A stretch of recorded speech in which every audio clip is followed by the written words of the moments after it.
দেখেন বন্ধুরা, সকালবেলা ছাগলগুলো ছেড়েছি পুকুর পাড়ে।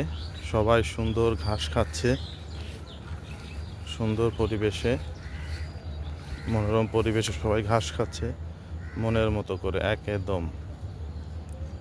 এখন সবাই সুন্দর ঘাস খাবে পুকুর পাড়ে। তো পুকুর পাড়ের এই কচি ঘাসগুলো বেশি খাওয়াইতে হয় না, বেশি খাওয়ালে ওদের পায়খানার সমস্যা হয়। তারপর চেষ্টা করি যে যত কম খাওয়ানো যায়। দেখেন আমাদের ছাগলগুলো সুন্দর সবাই খাচ্ছে। এরকম ছেড়ে খাওয়াতে পারলে চেষ্টা করবেন এরকম ছেড়ে খাওয়ানোর জন্য। ছেড়ে খাওয়ালে ছাগলগুলো সুন্দর পেট ভরে খাবে। পানির এখন তো উপরের ঘাস, পানির ঘাস বেশি নাই, সেহেতু এরা আরামে খাবে। এই কয়টা পর্যন্ত খাবে, আর 12টা পর্যন্ত আমরা খাওয়াবো, 12টা 12:30 পর্যন্ত খাওয়াবো। তারপরে আমরা এদেরকে পানি, দানাদার খাবার সব মিক্সড করে একসাথে দিয়ে সুন্দর করে খাওয়াবো। তাতে বেশ কয়েক প্রকারের মাল্টিভিটামিন থাকবে, ভিটামিনগুলো দিয়ে খাওয়াবো। ছাগলের ভিটামিনের প্রয়োজন আছে শরীরে, সেটা কভার হয়ে যাবে।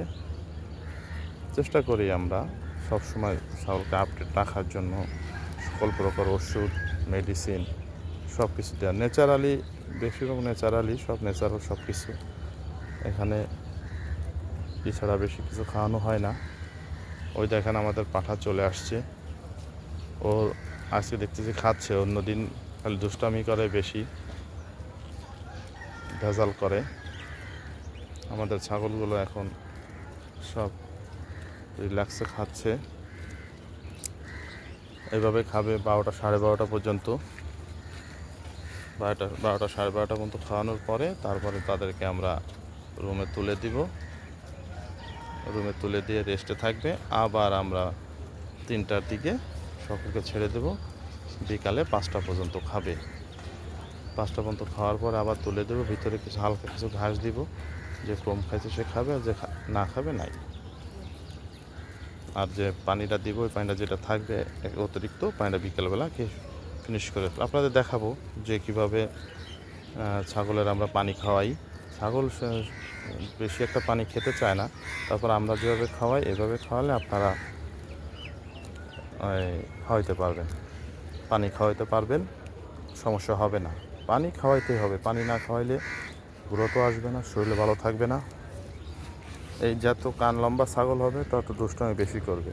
এই দুষ্টামি এরা সারা জায়গা দিয়ে এখানে একটু খাবে, ওখানে একটু খাবে, এই করে বেড়াবে। দেখেন পানির ভিতরে কলমিও কীভাবে খাচ্ছে।